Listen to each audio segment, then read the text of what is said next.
बिस्मिल्लाहिर्रहमानिर्रहीम।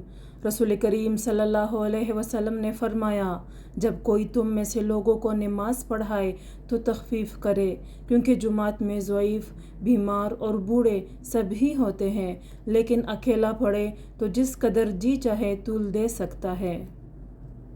एक शख्स ने रसूलुल्लाह सल्लल्लाहु अलैहि वसल्लम से कहा कि या रसूलुल्लाह, मैं फ़जर की नमाज में ताख़ीर करके इसलिए शरीक होता हूँ कि फ़लाँ साहब फ़जर की नमाज बहुत तवील कर देते हैं। इस पर आप इस कदर गुस्सा हुए कि मैंने नसीहत के वक़्त उस दिन से ज़्यादा गज़बनाक आपको कभी नहीं देखा।